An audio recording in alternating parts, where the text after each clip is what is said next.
Unitarian Universalist Church, building community, inspiring growth, creating change. Here in the heart of Kansas City, we come together to create this hour of shared reflection so that we might be renewed in courage for these times and inspired to lives of greater dignity, higher purpose, deeper generosity, and more effective action. May the words and music and images that we offer today nourish our best selves, calling forth abundant wisdom and love, a love that has the power to overcome both loneliness in the heart and oppression in the world. Welcome to our service. Arise, O souls,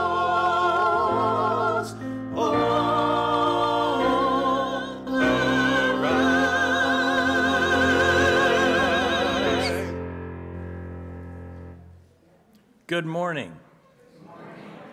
I'm Don Dickey, a member of this church, and it's my privilege to welcome you here on this, it feels like the inside of an oven summer day.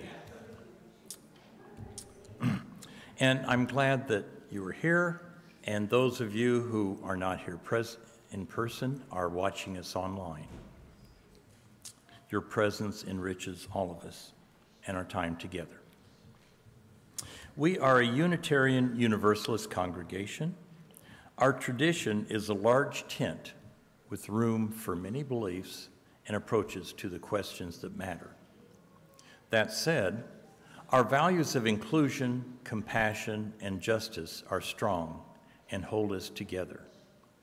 We seek to build the beloved community, making room for everyone and creating a world where everyone's needs are met.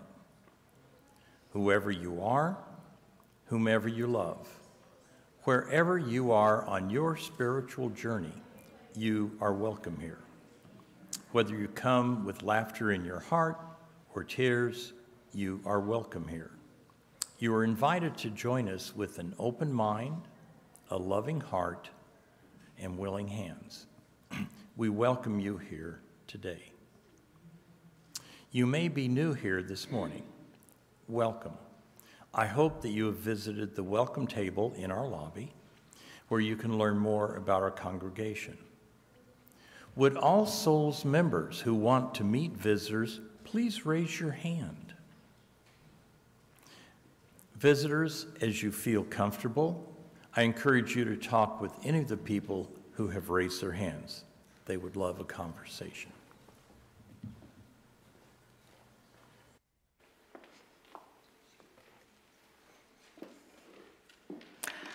I am the Reverend Erin Dajka Holley, the lead minister here at All Souls Unitarian Universalist Church. And my heart is heavy this morning in the wake of political violence. The former President Trump was nearly assassinated yesterday. And no matter our political views, we must condemn such violence. As a faith, we have affirmed for decades and continue to affirm that the democratic process is the best way that we have at this time in humanity to make collective decisions, not violence. 2 men died yesterday because of this violence. One who was simply attending the event, and the other who was the original source of the violence. 2 others have critical injuries. The former president suffered a notable injury, and others minor injuries. I mourn the loss of life. And I open my heart in prayer to the universe that those injured heal quickly and without disability. Because it's not okay. This is not how we solve the divisions of this country, nor create the beloved community of justice and equity. And so we must further our support of democracy to hold firm in how we can give rise to a country and society that cares for everyone and actively creates ways for those who have struggled to thrive. Now, I'll start preaching about voting in 2 weeks. But in the meantime, I encourage you to start looking at uuthevote.org, talking to one another, and considering how we as a congregation can get involved in furthering democracy. uuthevote, all one word, .org. Now, this morning is not a regular service. I have not written a sermon. Instead, we're going to do the work of making meaning together. You will shape what I say this morning by writing down a question for me. Please write questions that are right for a church service, about Unitarian Universalism, about how we make meaning and what's relevant in this world. Please don't play Stump the Minister. I will look at you with a side eye if I figure out who you are. But ask what you've really been wondering, or about what's on your heart. And I ask that you write your question on the index card that you received and place it in the offering basket along with anything else you're putting in the offering basket when it comes around. And if you are watching our live stream right now, please type your question into the chat before the offertory. Mika, who does everything to make the live stream possible, she will write your questions on index cards so that they are also included. I look forward to your questions and learning about that which you are curious. And our opening words are from the Reverend Gretchen Haley. Tell me about a miracle you have seen and the way the divine has spoken to you. If you believe in prayer or God or angels, tell me if it matters. And what if everything is a miracle, because it is stunning how life exists at all. How do I get along with my neighbor who does not seem to want me to exist? And what if I don't believe in the inherent worth of everyone after all? Tell me about mercy and kindness and why people hurt each other so much if courageous love is enough. There are more questions than answers in this life, and we do not promise in this place a sure certainty, easy solutions, or quick salvation, but only the hard and yet still healing work of wrestling through it together, learning how to keep these hearts open to truths still being revealed even when they are broken. How to find here seeds of grace, and how to keep loving this still beautiful world. Come, let us worship together.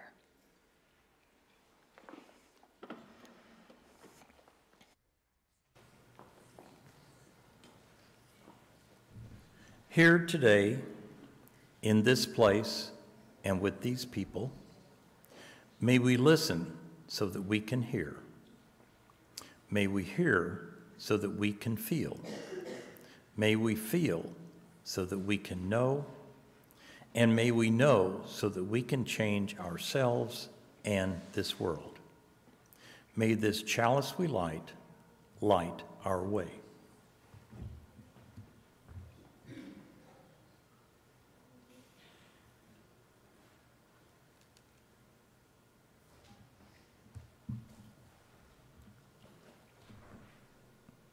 Please stand as you are able and join in the affirmation of our covenant and then remain standing as we join together in song. Together we affirm, goodwill is the spirit of this church, and service is its law. This is our great covenant, to dwell together in peace, to seek the truth in love, and to help one another.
I believe we have a few young people with us today.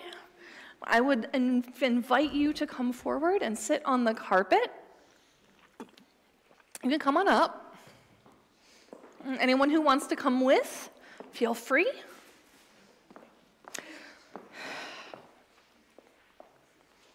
So, I want to know, do you ask questions? You do? Does anyone else, you ask questions? Yeah? Do you ask questions? Really? Now, what questions have you asked in the last few days? Do you remember any question that you asked somebody in the last few days? I asked for my dad to have 2 pies for breakfast. Oh, this young person asked their dad to get some fish, 2 fish, 2 pods of, wait, pies for breakfast. Thank you. My hearing is not always fantastic. So he asked his dad to get 2 pies for breakfast. Did you get the 2 pies for breakfast? No. Okay. That's okay. Someday you will bake your dad 2 pies for breakfast.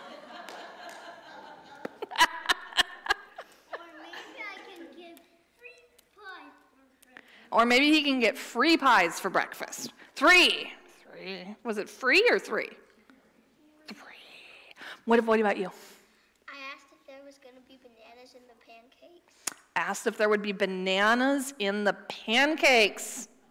Oh boy, we got a breakfast theme going on down here today. I asked for that too. Oh, you also asked about bananas and pancakes. Okay. Well, this is some good questions. You're asking questions. And we, at this church, you have a question? What was your question? I asked, what are we doing today? Lou asked, what are we doing today? Oh, that's an excellent question. I sometimes ask my husband that. So we are a church that thinks that questions are important. We might even say that asking questions is more important than having answers. I know the magic word. He knows the magic words. Very important. And in particular, this is true about the big questions. Those questions that try to make sense out of life and how to make meaning. The big questions like, why are we here? Or, what happens after we die? Or, is there God or gods or goddesses? What is God really like, if there is one? And the answers that do exist are the ones that people have come up with that make sense to them. I want to tell you something. Why eat poop? I thought that's because it's so rich. Okay, I'm not going to repeat that one out loud. My fingers poop in my nose. So the answers that we do have to these really big questions are the ones that people have come up with that make sense to them. And sometimes other people think that somebody's answers are really good, so they write them down or they tell them over and over and over again from older people to younger people for a long time. And over time, those answers become part of religions. And different religions, and even different groups of people in the same religion, have different answers. And as Unitarian Universalists, we think that there is wisdom and truth in lots of the answers in lots of religions. And we think that the most important thing that we can do is ask ourselves and each other the big questions and think about how others have answered it, and then our own experiences to find the answers that work for us. Now, it's hard work being a Unitarian Universalist because nobody is going to tell you the answers. But the most important part is the questions, and that we keep asking them over and over again. Because your answers to the questions, the big questions, they matter. And we also ask them over and over again because our answers sometimes change as we get older. So this is me, your minister, telling you and your adults that questions are important, even when you keep asking why for about 3 minutes straight. And I want you to keep asking questions, because we are all better people because we ask, and then we think about the big questions. So thank you for spending time with me today. We're going to be doing all the stuff around questions because all of these people are going to ask me questions during this service, and we're going to see if I can answer them. But now, we're going to sing you to your classes.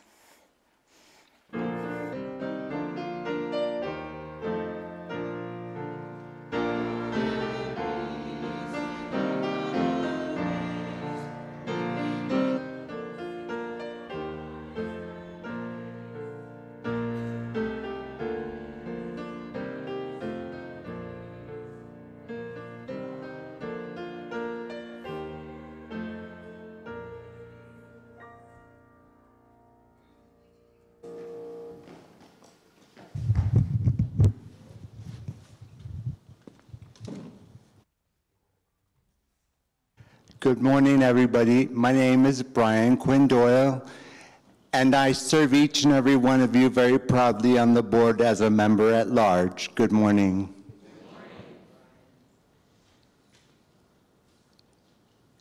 I want to give you a little bit of my backstory.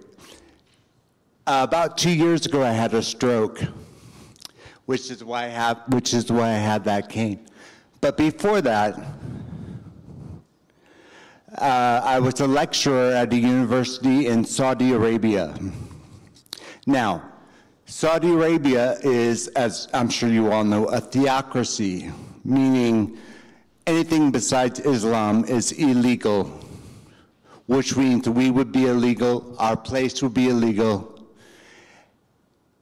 and their royal family supports their efforts by sending money to the mosques and making sure everything is just so. But we here have the choice to be the community that we are. But we have expenses and we have needs. And I hope that you will open your pocketbooks if you can and help us meet those needs. Thank you. The offering will now be gratefully accepted.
It is quite amazing the amount of talent we have in this church.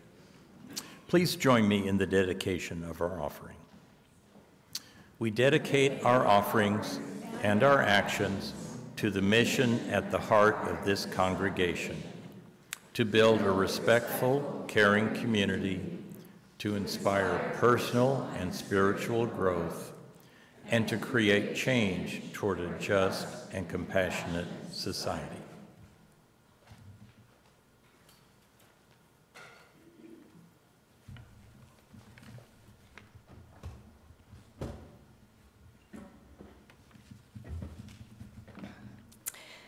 From Letter 4 by poet Rainier Maria Rilke. You are so young, so much before all beginning, and I would like to beg you, dear sir, as well as I can, to have patience with everything unresolved in your heart, and to try to love the questions themselves as if they were locked rooms or books written in a very foreign language. Don't search for the answers which could not be given to you now, because you would not be able to live them. And the point is to live everything. Live the questions now. Perhaps then, someday far in the future, you will gradually, without even noticing, live your way into the answer.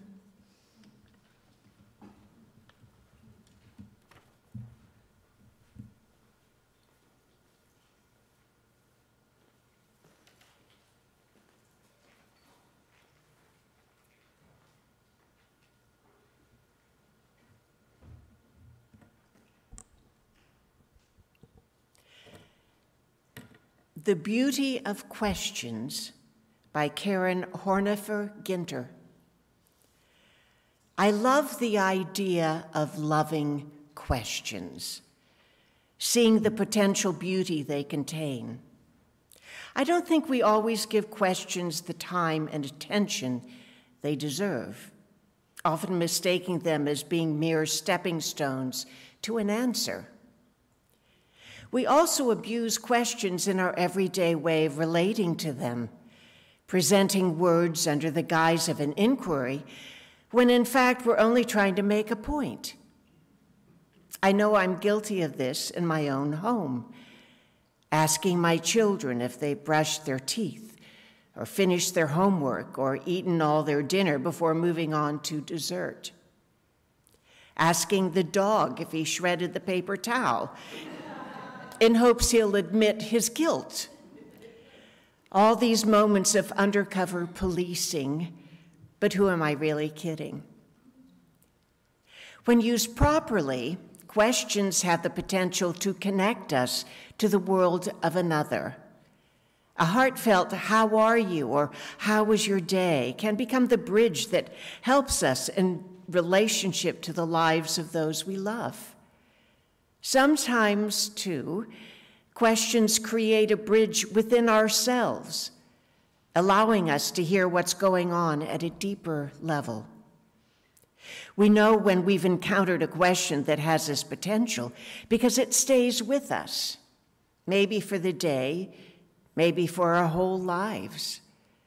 It taps us on the shoulder to wake us up, or it wiggles its way into more deeply, opening us up to seeing things in a new way.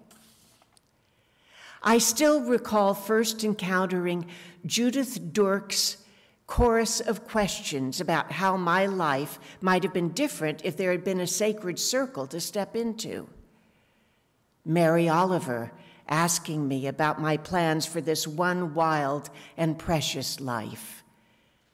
Oriah Mountain Dreamer, wanting to know what I ache for and if I dare to dream of meeting my heart's longing. Angeles Ariane, reminding me of the questions asked in some indigenous cultures. When did you stop singing? When did you stop dancing. My friend Ming asking me at lunch one day if I thought writing was my fullest and truest expression.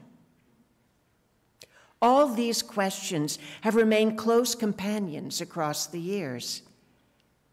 When I was in graduate school, I had the good fortune of being invited to roll around in the world of questions. We would inspect them from various angles, almost like a statue in a gallery, on a gallery pedestal, being apprenticed to recognize their power, to see how the words we choose or don't choose guide research projects and treatment outcomes, how we should think carefully about whether or not we want to ask people what's wrong with our lives or what's right, about their flaws or their strengths, or both. If we were planning to study pathology or resilience, knowing that in reality, the answers we find are often based on the questions we ask. Of course, the same is true in everyday life. Waking up and asking ourselves, what do I have to do today, is different than asking, what do I get to do today, or what do I want to do today? Given that questions have the capacity to open or close possibilities, it's worth thinking about what questions we want to ponder and which ones we're tired of asking ourselves. For many of us, there comes a time when we're ready to retire what if or why questions that have haunted us. Other questions, however, are worth keeping around, worthy of holding close and not replacing with an answer too quickly. Just as the expression goes, only speak if you can improve on the silence. Maybe, too, we should be taught to offer an answer only if it improves on the question. Of course, such encouragement flies in the face of how we're often taught as students and professionals to move down the limbs of various decision trees. It flies in the face of our human tendency to want to feel the senses of intelligence and rightness that often accompany certainty. Maybe, too, it's fair to say that we need to find our way to a certain number of answers before we can feel comfortable spending time in the somewhat groundless world of questions.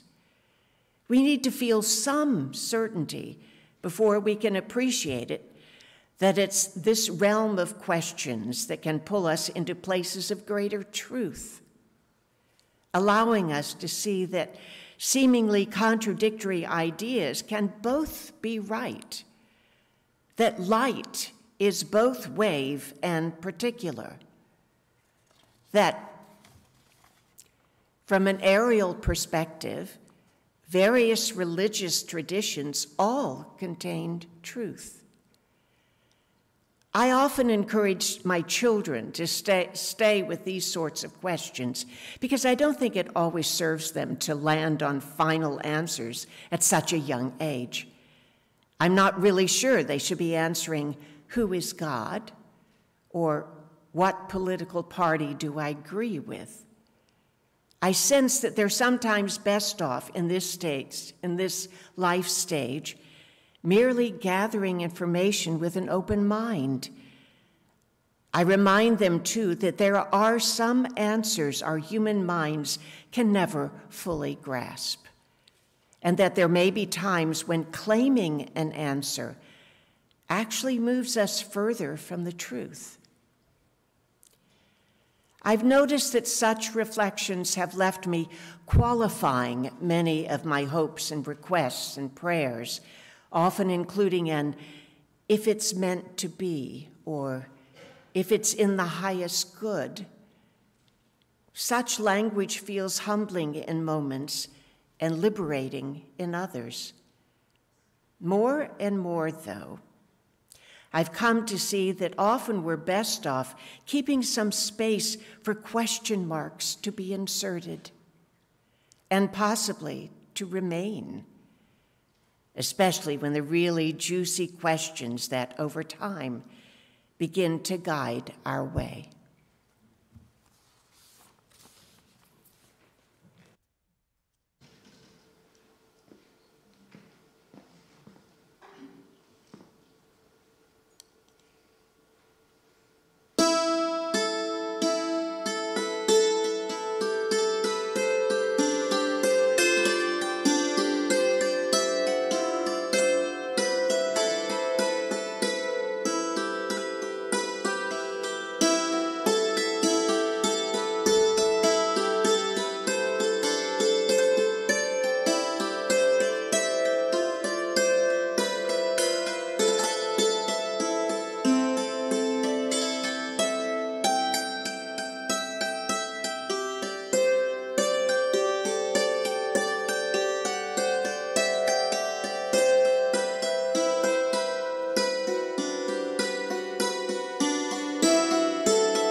I will probably need this.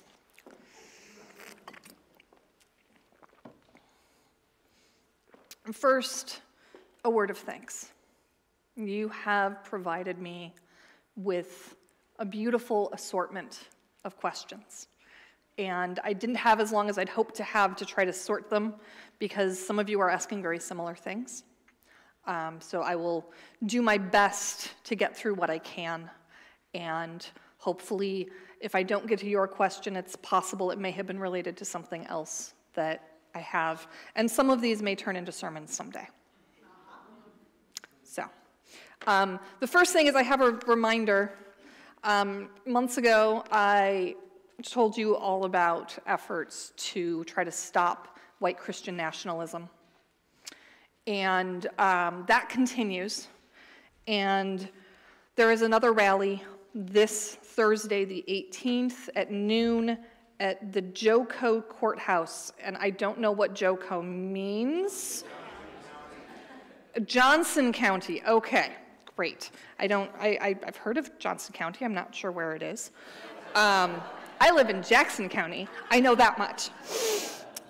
So noon on Thursday, and if you're able to be there, the more people who show up, the better the rallies tend to go. I'm just gonna out him. My husband gave me a wonderful lowball question for me because he loves me. And the first one is, do you like me? And the answer, honey, is yes. I have liked you for 17 years. His real question that we talk about sometimes is, what is the difference between apocalypse and eschaton? And this is one of my pet peeves about the way that language changes over time. I have to accept that language changes over time. But the word apocalypse does not mean what you probably think it means. You probably think it means the end of the world. The word that you're looking for is eschaton. That is the word for the end of the world. The reason that you think apocalypse means the end of the world is that the book of Revelation is also called the Apocalypse of John. And so because the content of it is about the end of the world, people assume that the word apocalypse means the end of the world. However, it actually means revelation. So, revelations from John. And so I just have a pet peeve, having taken a course in college on, quote, apocalyptic sectuality. Super cute title, thank you, Henry Reitz. I just saw him a few weeks ago. But looking at, in the first century, how many different groups were experiencing revelations and writing what we call apocalyptic literature, which is the literature of someone who experienced otherworldly beings coming to them and explaining the nature of the world. So that is what apocalypse means, and I wrote a paper demonstrating that A Christmas Carol could instead be titled The Apocalypse of Scrooge. It's a revelation from otherworldly beings. So thank you, honey, for the lowball question.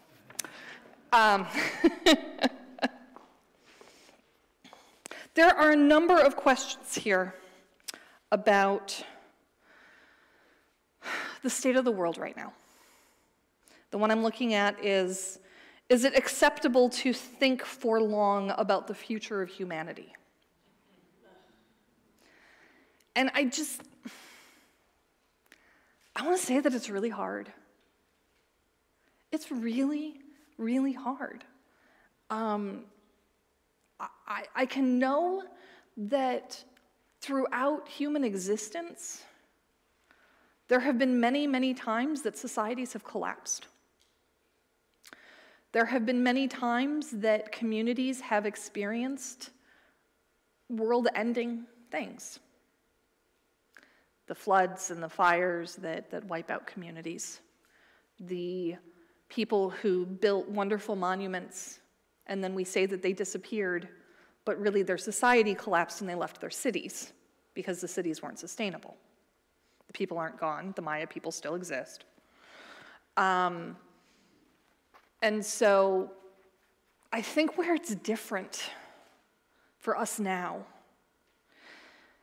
is that with the amount of history that we have access to, the amount of knowledge that we have access to, and the science that we have, I think we are at a moment in humanity of being the most aware of potential demise.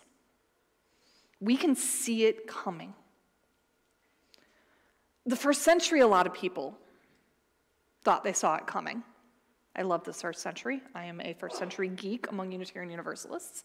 But, and that's where a lot of that apocalyptic literature came from, is that it felt like the world was ending. And some of that was happening prior to the destruction of the Second Temple in Jerusalem. And a heck of a lot of it came after, when the house of God is suddenly gone. But for us right now, we're seeing significant threat to the order of our nation. We are seeing the people planning to destroy democracy out loud. We have a Supreme Court that is destroying the rule of law. And we see this encroaching climate change. And that is so scary. And I'm not going to tell you that it's going to be okay. I don't know. These are questions that don't have answers. But what I do have hope in is all of you. I look at your faces, my beloved people, who I know on different levels, and you're here, and you care, and you're asking me questions about this because I see that you're struggling, just like I am. And I think that what we have is the hope in each other, that we're going to do what we can, as best we can, for as long as we can. And we're going to push back against structures that are trying to be put in place or torn down that hurt people. We're going to do that work. And we're going to do the work, if I can get you to do it with me, of encouraging people to vote in November. The more people who vote, the more democracy works. And we do know where the majority of the country tends to stand on a lot of things. And know that I'm planning to clear my schedule the week of the election. I'm going to be here. I'm probably going to schedule some evening times that people can come and gather and deal with whatever our big emotions are. Because I know I'm going to have big emotions, and I'm pretty sure you're going to have big emotions. It doesn't matter which way it goes, we're going to have big emotions. And I'm going to make room for that so that we can be together no matter what happens, because none of us is alone in navigating these times. And we're going to still be here. And then we're going to still be here. And then we're going to still be here. And that's my hope for humanity. The basics of humanism, and Kendall, correct me if I'm wrong, because you're the expert in the room, tells us that we have the ability to do the right thing. We have the ability to change the world. And that we trust that that is possible. And that's where I'm going to put my trust. I'm going to put it in you.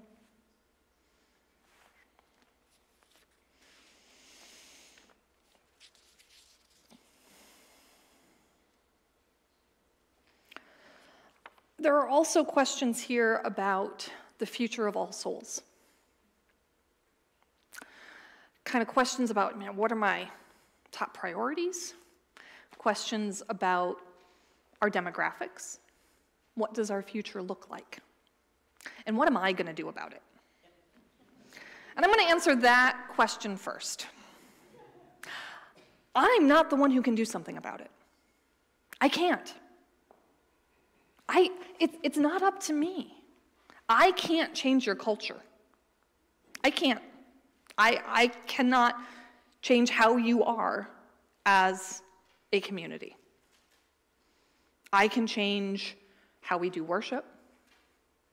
I can help lead you in figuring out what you want your culture to be and to then do it. But this church belongs to you. We have congregational polity here. We do. I mean, I help make the decisions. But we have congregational polity. And so what this church becomes isn't about my plans. It's about the plans you're going to make. And that is our next step.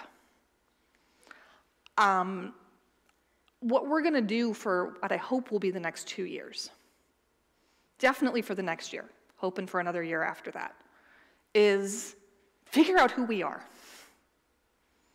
intentionally. We're going to figure out whether the mission statement that we currently have, that we've had for at least 12 years, maybe longer, is that still who we are? If it is, are we living into it? And if we're not, what are we going to do about it? Because I'm going to tell you a very real truth about churches and growth.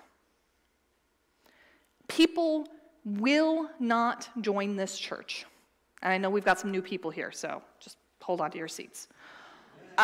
People will not join this church because you think that we should be a larger church who can cover all of its bills. Okay, let's just be perfectly honest. If you want to be a larger church because we have a budget deficit, that's the wrong way to do it, and people won't come. They won't join. They're going to feel that desperation, and they're going to say, I want nothing to do with that. These people just want me for my money. They just want me for my labor. And they're not going to join. They're going to visit, and they're going to say, this is a really nice place. It's not for me, and they're going to not come back. That's the truth. It doesn't matter how much marketing we do. That's what's going to happen. And so what we have to do is we have to figure out who we are and what we are in the world and where we are going together and how we're going there. And that energy of these people, they know what they're doing. They're in it together. They're in it. They're dedicated into becoming who they know that we can be. That's infectious. That's an energy that isn't desperation. It's okay. We're doing this thing. Join the love train. And that's what the future could be. I can't do it all by myself. The board can't do it all by themselves because it's about all of us. And so if you're thinking about, oh my goodness, what is the future of All Souls? What I need you to do is show up in the next year when we're going to have meetings and cottage meetings and other events to actually figure out who we are. I need you. If you are worried about the future of this church, you need to be there. If you're not worried about the future of this church, you need to be there. I need every single person in this room, every person watching, and anybody who could have been here to show up. Because we don't have a church without you. You are All Souls. And you shape All Souls. And you figure out where All Souls is going and what it needs to get there. So that is our future. It's what you're going to make this church into. I have a few ideas. I don't have answers. There aren't answers on how to do church in the 21st century after the pandemic. We don't have those answers. There aren't best practices. The best practices we have are from before the pandemic. And everything changed. But we can figure it out together. I'm not the expert on that. I have thoughts. I will help lead you. But you've got to be in it. And when you're in it, we're all going to get there. And that's going to be infectious. And that energy of we're going somewhere, join us. That will grow the church.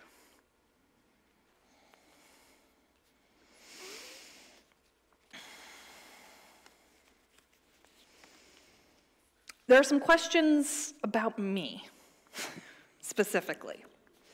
One is about my brothers and sisters, and I grew up an only child. So I can tell you about the kitty cat Tigger, and I can tell you about the kitty cat Dajka and the kitty cat Warrior. But I did not grow up with siblings. Technically, I have 3 half-brothers. The eldest of whom, assuming he's still alive, I think he's still alive, is a couple of years younger than my mom. Because my father was 52 when I was born. And he died 4 years ago at the ripe old age of 90. So I didn't know my half-brothers. They had fully estranged from him before I was born. So I know that they exist or did exist. I know what their first names are. But that's it. Otherwise, I'm an only child. And I grew up as an only child who was autistic and didn't have a lot of friends and spent a lot of time by herself inside her head. Another question about me is about my self-care and my spiritual practices and what do I do for fun. And those questions, I'm still kind of figuring out a little bit.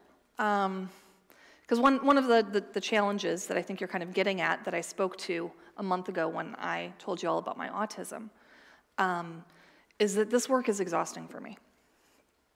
And so I spend a lot of time reading books and falling asleep, or watching Netflix and falling asleep. I do watch a fair amount of Netflix. Just rewatched Anne with an E if you have not seen it. Some good stuff right there. It's right up there with Call the Midwife in terms of good stuff. But I also sometimes play video games. Every Tuesday night, you will note that I am never available on a Tuesday night for meetings. Don't ask, because my husband and I play Final Fantasy XIV with a couple of our friends who are not local.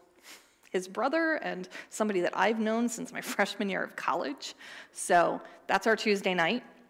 And a brand new expansion just dropped a couple weeks ago. So like we have main story quests again. This is great. But other things that I do for fun. The main thing I'm doing right now is becoming a docent at the Kansas City Zoo and Aquarium. I kind of have a special interest with animals and plants. So it's really fun to get to learn more about it. And as an autistic person, I love to infodump, which is to just go on and on about things that I know about. And being a docent at the zoo is a really good excuse to make use of that superpower. So if you ever see me at the zoo actually wearing a docent shirt, you'll just watch me get really excited about, did you know that when a baby kangaroo is born, it's the size of a lima bean? This is true. Also, we have mostly adults in the room. Kangaroos have 2 vaginas, and when they give birth, a 3rd one opens up. What? A little bit of owl going on right there. Our whole lives, sexuality education, right here in the middle of a service. But that is one of the main things that I'm pursuing here. I play the cello, and with this unpredictable schedule of ministry, it is very hard to be a musician who's in an ensemble, which is where my joy comes, is playing in an ensemble. So it's something I've kind of let go of when I'm doing ministry. maybe at some point I'll figure out how to fit that in again. But those are my main things. When it comes to spiritual practices, I have nothing that's normal. I like to look very carefully at my houseplants and watch them grow and be completely stunned and amazed that that thing that I almost killed is growing new leaves. In marveling at the fact that, yes, when it's been for a year in a south-facing window, a snake plant will bloom. True. My snake plant bloomed for me this past year. And just that marveling at life. I used to bake bread, which I sometimes still try to find time and energy to do. And that, for me, every single time is a miracle. That somehow this dried out organism that I added to the bread with some water and some nutrients suddenly came alive again and created a ton of gas. And that made my bread rise. Like, that is a miracle of life that humanity has been holding on to for millennia. But it's a miracle of life, and it's a miracle every freaking time it happens. And not just the miracle of, oh my gosh, my bread actually rose, but, you know, the deeper meaning as well. So those are some of the things that I practice, and also watching thunderstorms. Don't get me started on watching thunderstorms, but I will delay going to bed. I will turn off all of the lights in my living room and just be experiencing it. And there was a storm a couple months ago that like had all of the lightning, and it was just like surrounding my house. So what do? I stand in the middle of my front lawn, and I'm just like, yeah, I spent about 20 minutes just staring at the lightning, because its power just amazes me, and it's cathartic. My father taught me to love thunderstorms, and I'm not letting go of that. There are also some questions about my autism, and asking kind of about how I take care of myself with my autism, and also kind of questions about how that affects my ministry.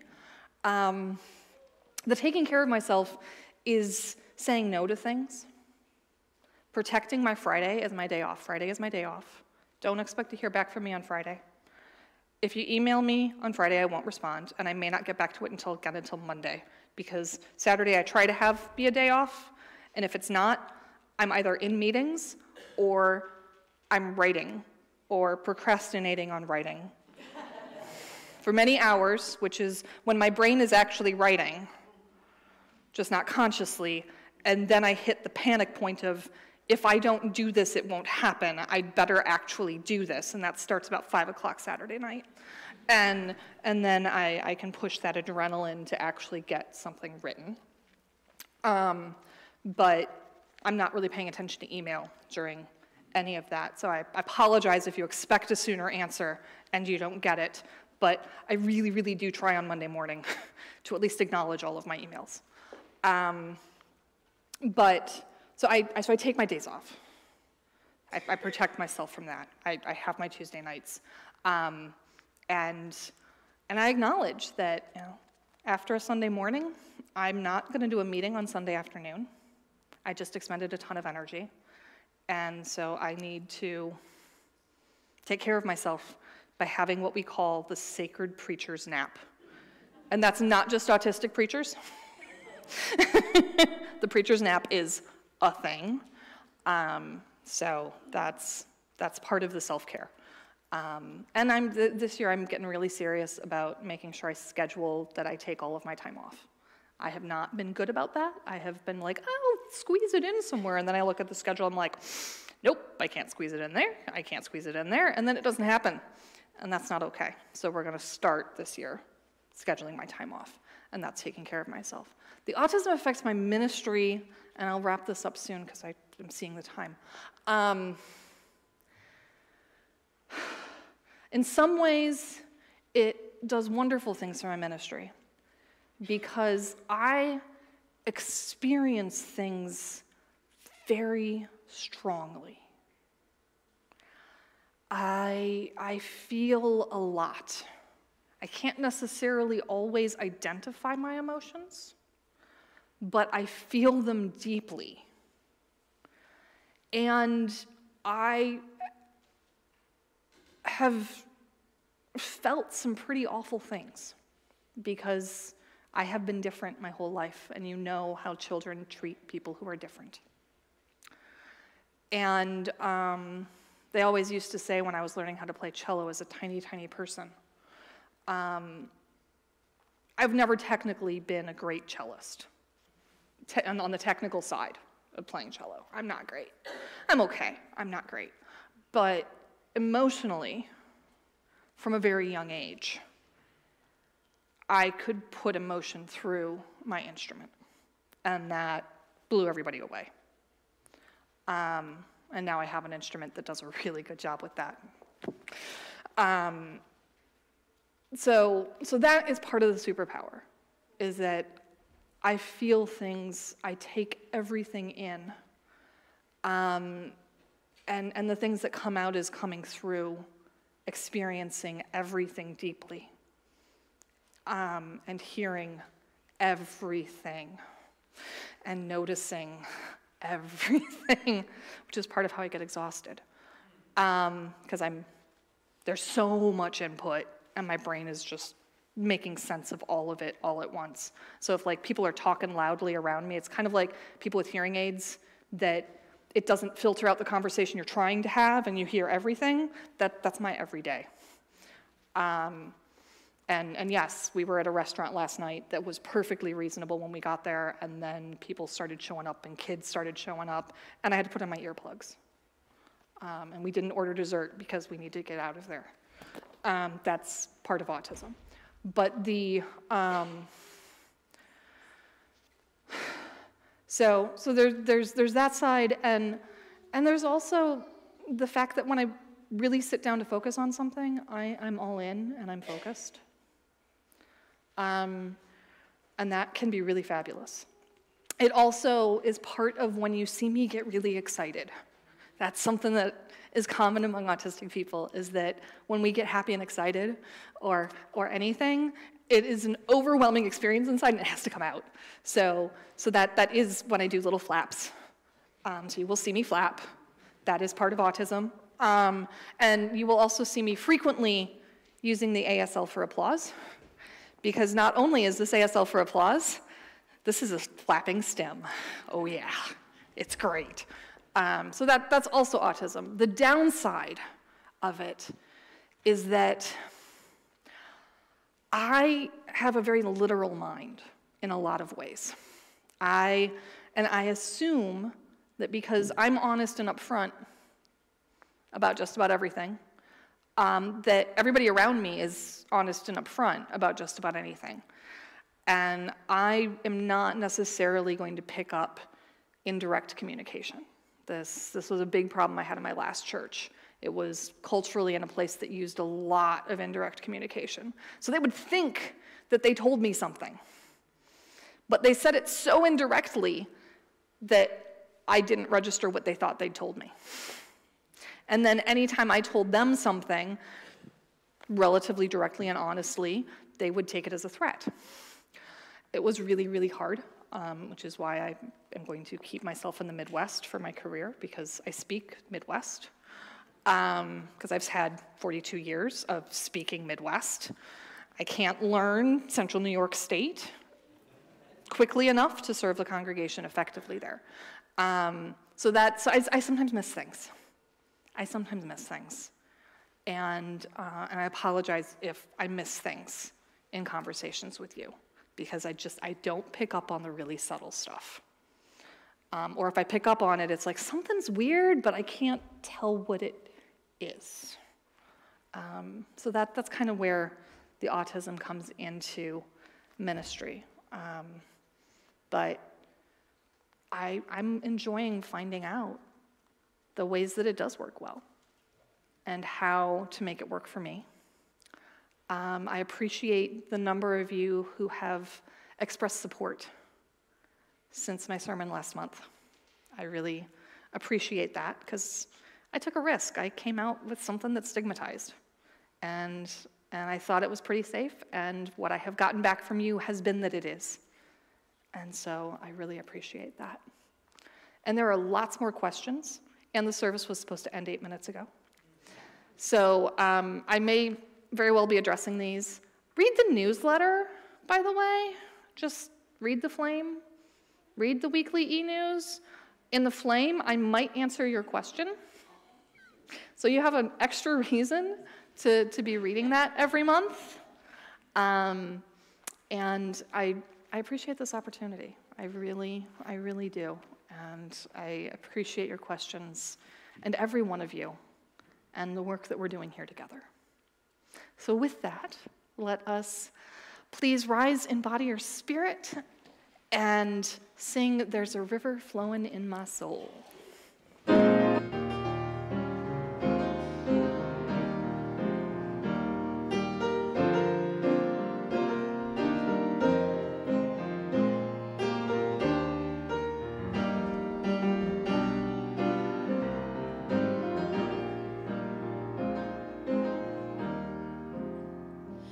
There's a river flowing in my soul. There's a river flowing in my soul. And it's telling me that I'm somebody. There's a river flowing in my soul.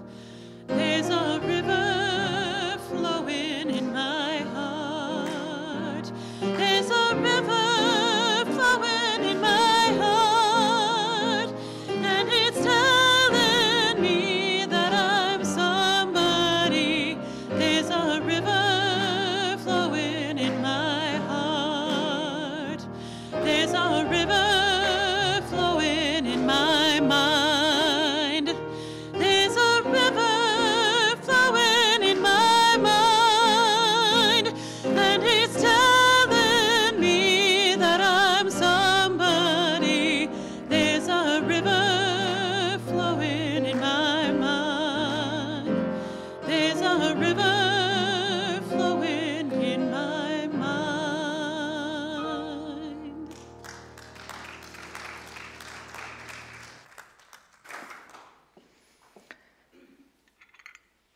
We extinguish this flame that has already gone out, but not the light of truth, the warmth of community, or the fire of commitment. These we carry in our hearts until we are together again. Closing words from Wayne Arneson. Take courage, friends. The way is often hard. The path is never clear, and the stakes are very high. Take courage, for deep down there is another truth. You are not alone.